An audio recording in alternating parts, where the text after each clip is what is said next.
میں وہ پاکستانی ہوں جس کو بڑی اپرچونٹیز، اور ہمیشہ لوگوں نے کہا کہ باہر رہ سکتا تھا، باہر سٹیزن شپ لے سکتا تھا. کبھی میں نے سوچا بھی نہیں کہ میں پاکستانی پاسپورٹ کو گیو اپ کروں گا، کیونکہ میں بلیو کرتا ہوں کہ ہمارا ملک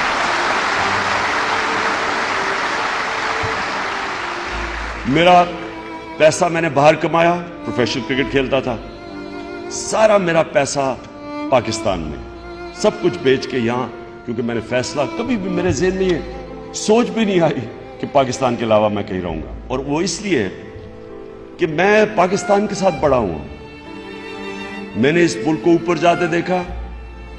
اس ملک میں کتنے دنیا میں پیسے والے لوگ آئے، اربوں پتی آئے ہیں. تاریخ کسی کو یاد کرتی ہے؟ کتنے لوگوں کو آپ جان کرتے ہیں؟ اس ملک میں کتنے اربوں پتی آئے چلے گئے ہیں. سوئٹزرلینڈ میں ان کے بینک مر گئے، ان کے پیسے ہی سوئٹزرلینڈ میں رہ گئے. کتنے آئے ہیں؟ کوئی دنیا میں یاد کرتا ہے کسی کو؟ کتنے پرائم منسٹر آئے ہیں؟ پرائم منسٹر میں کہیں ابھی دیکھتا ہوں کہ فنکشنز کے اندر بیچاروں کو پوچھتا کوئی نہیں، کونے میں بیٹھے ہوتے ہیں، کوئی پوچھتا نہیں ہے. کیونکہ پوچھتا تو اس کو ہے جس کو اللہ عزت دیتا ہے، اور اللہ تو اس کو عزت دیتا ہے جو اللہ کے لوگوں کے لیے کچھ کرتا ہے، جو انسانیت کے لیے کچھ کرتا ہے. جب سے اللہ نے دنیا بنائی ہے نام تو اس کا ہے. آپ جب نماز پڑھتے ہیں آپ کیا اللہ سے مانگتے ہیں؟ 5 وقت کی نماز میں ایک ہی چیز مانگتے ہیں نا، کہ اللہ ان کے راستے پہ لگا جن کو تو نے نعمتیں بخشی. ایک ہی چیز مانگتے ہیں نا، باقی تو اللہ کا آپ شکر ادا کرتے ہیں. آپ اللہ کو کہتے ہیں کہ میں صرف اللہ تیری عبادت کرتا ہوں، تیرے سے مدد مانگتا ہوں، رحمان اور رحیم ہے تو. لیکن آپ مانگتے ایک چیز ہے کہ اللہ ان کے راستے پہ لگا جن کو تو نے نعمتیں بخشی. وہ کون تھے؟ وہ پیغمبر تھے. سارے جتنے پیغمبر آئے ہیں آپ ان کے راستے کے لیے ہر روز نماز پڑھتے ہیں. وہ جتنے بھی پیغمبر تھے جن کے اوپر اللہ نے نعمتیں بخشی، جن کے لیے آج ہم مرنے کے لیے تیار ہیں، کب سے ہزاروں سال وہ دنیا سے چلے گئے، آج بھی ہم مرنے کے لیے، آج بھی لوگ پیغمبروں کو ان کا نام لیتے ہیں. ہم اپنے نبی کے لیے جان دینے کے لیے تیار ہیں. تو کیا وجہ تھی کہ اللہ نے ہم جب کہتے ہیں کہ اللہ ان کے راستے پہ لگا، تو ان کا راستہ کیا تھا؟ سارے پیغمبر، جتنے بھی پیغمبر آئے تھے وہ حق اور سچ کے لیے آئے تھے، وہ سوشو اکنامک جسٹس کے لیے آئے تھے. حضرت موسیٰ رومن جو فرعون تھا اس کی فرعونیت کے خلاف آئے تھے، انصاف کے لیے آئے تھے. حضرت عیسیٰ کے اوپر ایک بڑی زبردست کتاب ہے، ایک رضا اسلام نے لکھی ہے، دی زیلٹ. وہ کہتے ہیں وہ فریڈم فائٹر تھے. وہ جو رومنز کی امپیریلزم تھی اور جو جوئش کلرجی تھی، جو جوئش ایلیٹ تھی، اس کے خلاف عام آدمی کے لیے کھڑے ہوئے تھے. اور ہمارے نبی مکہ کی ایلیٹ کے خلاف کھڑے ہوئے تھے.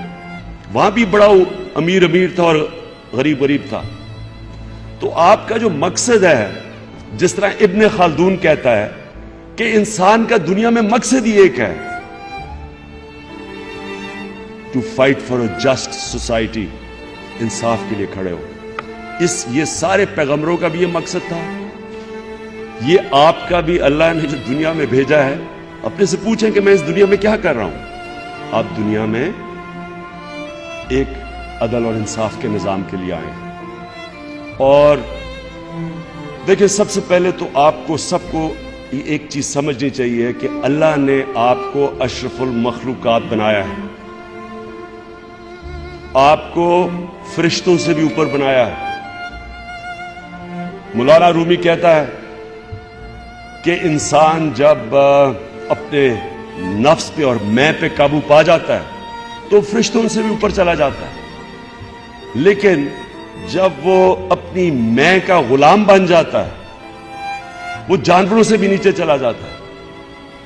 قرآن کی آیت ہے کہ جب انسان گرتا ہے جانوروں سے بھی نیچے چلا جاتا ہے. جانور تو کھا کے پیٹ بھرتا ہے، اس کے بعد وہ اس کے سامنے، شیر کے سامنے ہرن پھرتے رہے، اسے پرواہ نہیں ہوتی، کھا پیٹ بھرا ہوتا ہے اس کا.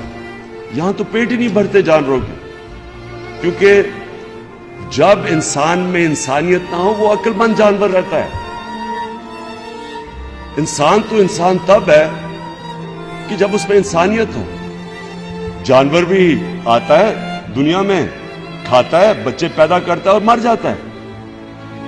تو انسان تو تب ہے جب اس کو یہ فکر ہو کہ میں کسی کو جواب دوں, میں اس کسی مقصد کے لیے اس دنیا میں آیا ہوں. نہیں تو وہ بھی کھا پی کے چلا جاتا ہے. اس لیے اپنا پہلے مقام سمجھیں. آپ کو اللہ نے جو پوٹینشل دیا ہے وہ فرشتوں کو نہیں دیا.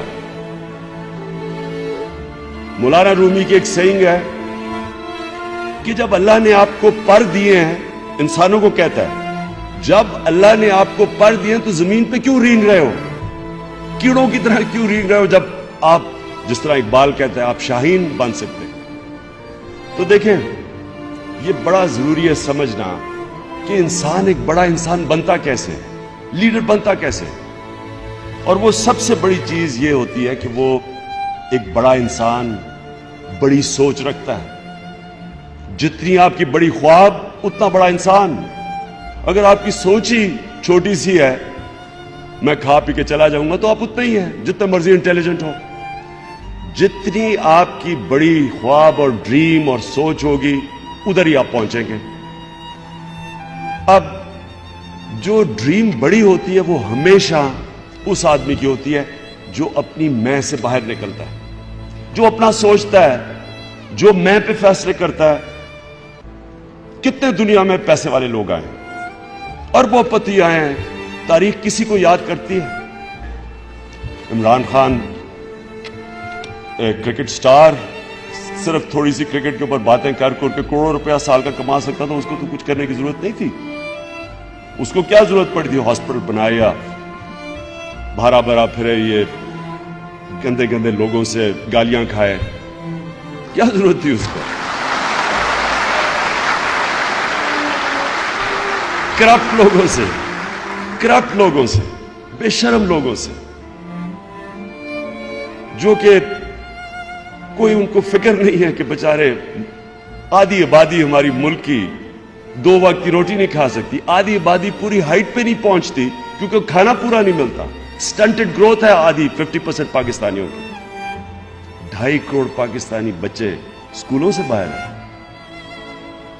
انصاف نہیں ہے. تھوڑا سا طبقہ امیر ہو رہا ہے, سارا ٹیکس کس سے اکٹھا کرتے ہیں, عام عوام اپنے ٹیکس سے تھوڑے سے لوگوں کو سبسیڈائز کرتی ہے. غریب امیر کو سبسیڈائز کرتا ہے بجائے امیر سے ٹیکس لے کے عوام پہ خرچ کیا جائے. ظلم کا نظام ہے. اور یہ لوگ, تو مجھے کیا ضرورت پڑی تھی کہ ان سے ہر دوسرے دن کو برا بھلا کہوں, ان سے اٹیک کروں, مجھے تو نہیں ضرورت تھی. آرام سے میں ان سے ملوں. سارے 2-3 تو میرے فینس ہی تھے, کرکٹ کے شوقین ہوتے تھے. آپ کو پتا ہے میاں صاحب کو تو کرکٹ کیپٹن بننا چاہیے تھا, غلطی سے پرائم منسٹر بن گئے.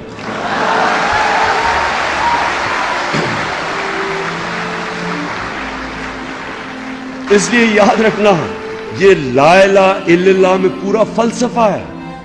اللہ کے سوا کوئی خدا نہیں ہے. کیونکہ جب آپ کسی کو بھی, اب ہو کیا رہا ہمارے ملک میں, مغربی تہذیب ٹھیک ہے, لیکن اس کو اینالائز کرو. علامہ اقبال کی گریٹنس کیا تھی؟ علامہ اقبال کی جینیس یہ تھی کہ انہوں نے ویسٹرن فلاسفرز کو اسٹڈی کیا. قرآن کو وہ جانتے تھے, اسلام کے فلاسفرز کو وہ اسٹڈی کیا, مولانا رومی کو انہوں نے اسٹڈی کیا, اور پھر اوریجنل تھاٹ لے کے آئے. اوریجنل تھنکنگ تھی, اور صرف اوریجنل کی ویلیو ہے, کاپی کی کوئی ویلیو نہیں ہے. اچھے سے اچھی پینٹنگ پکاسو کی آپ کاپی کر لیں, اس کی کوئی ویلیو نہیں ہے. اوریجنل تھاٹ کی ویلیو ہے. اور کبھی بھی غلام انسان اوریجنل تھنکنگ نہیں کر سکتا.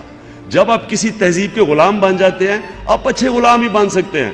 وہ بھی اپنی جینے پھاڑیں گے, آپ بھی جینے پھاڑ دیں گے. وہ گول گول ان کے پہنیں گے, آپ شروع کر دیں گے, وہ کریں. اچھے غلام بن سکتے ہیں. لیکن جو انسان بڑا انسان بنتا ہے وہ غلام, کبھی غلام بڑا انسان نہیں بن سکتا. اس لیے علامہ اقبال کی جو سارا فلسفہ ہے وہ بڑا امپورٹنٹ ہے آپ کے لیے اسٹڈی کرنے کے لیے. کیونکہ غلام ہندوستان میں ایک آزاد انسان نے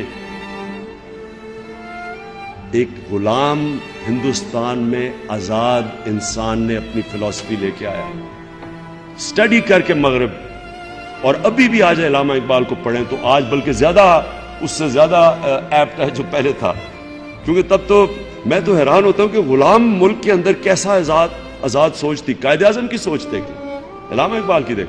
اور اب میں دیکھتا ہوں ہمارے جو ہماری ساری ویسٹرنائزڈ تھنکنگ ہے وہ اتنی غلامانہ ہے.